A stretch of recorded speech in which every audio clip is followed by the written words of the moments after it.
tayo. Tayo po ay Lord, pinupulit ka namin naman. Salamatan Panginoon sa balang nito. Maraming salamat po Lord sa ulit pagkataon ng Panginoon namin po at ulit mag-aaral ko sa inyong kasalita Panginoon. Lord, hayaan po Lord ang magsasabi Panginoon ang mapuspos at pupulong Panginoon sa iyong kasalita Lord God. Lord God, sa pagdating po sa tamang panahon o Lord God, sa pagdating sa tamang panahon Panginoon ay ang kanilang Lord ay gamitin kayo ay fully equipped po Lord God sa iyong mga salita. At Lord, maraming salamat po ang inyong salita ay nasasabi Lord God, na study to show the self-approved unto God that our workman did not understand rightly dividing your word, Lord God, about your word. Lord, thank you so much, Panginoon, sa pagkamagitan, Panginoon, ng aming pag-aaral po sa inyong mga salita, Lord God, talawang at talalim po ang aming pag-unawa, talalim po ang aming mga natutunan at aming malalaman, Panginoon, sa inyong mga salita. Lord, purihin po kami ngayon at kayo naman po, Lord, ang aming pagsalamatan, aming kamilikuran sa buong buhay namin po, mga Lord, sa araw na ito, habang kami po ay magpatuloy sa pag-aaral mo, let thy wisdom, Panginoon, ang inyong wisdom po, Lord God, at siya ang aming maririnig, ang inyong mga revelation, Lord God, ang inyong mga katuruan po, Panginoon, ang siyang itatanim po sa aming mga puso at isipan po ang sa araw na ito. Ay, Lord, kasi ilaw po, ibabalik ang lahat ng pakuring para ni Jesus, Amen. So, saan po tayo ngayon? Number 4?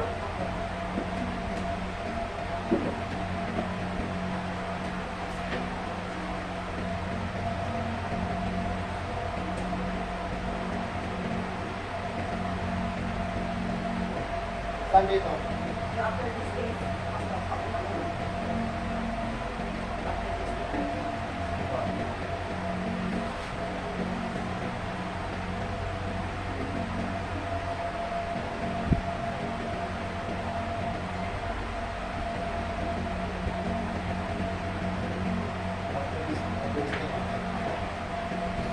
Okay, so, kunting review mo tayo para hindi natin makakalimutan yung mga mahalagang bagay na dapat po natin hindi makalimutan. Ano po yung una natin? Yung una dito sa worship.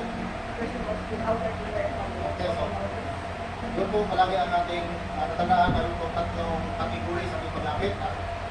Hindi po pwede na paulit-ulit po natin imbes na nalulot tayo sa highest praising sa worshiping, babalik po tayo dito sa mensing.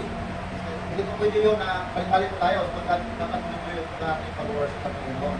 Let's sing first, and then i-sing song, mga tatuwaan sa harapan ng Panginoon, itong mga praising, dahil ng Panginoon na may after. Glorify the place, the holy of holy place. And then, ano yung next natin na natutunan? Repentance. Okay, yung repentance is turning from sin and return to God. So that is itong aming principal meaning of repentance. Naliguran ang nakaraan at pagbalik mo sa Panginoon. The principle of repentance. So ano ba yung mato? Okay. Theology.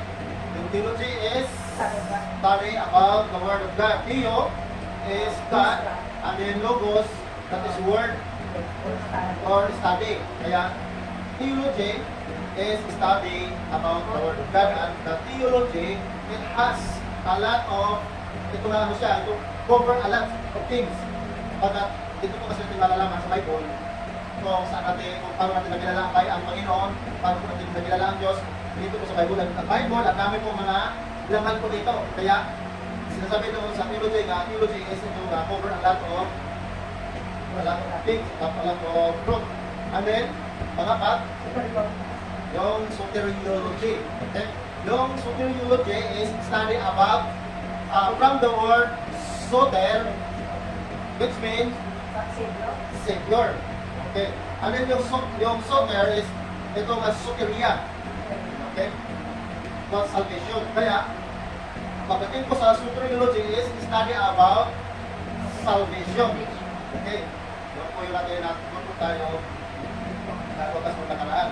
Okay, so napakaano lang, simple lang po, alam itong matandaan natin, ang technique ko dito, kung paano po natin mas easier to to remember, yung mga principle lang po talaga, yung mga principal meaning, yung principal din po doon sa ating mga lesson.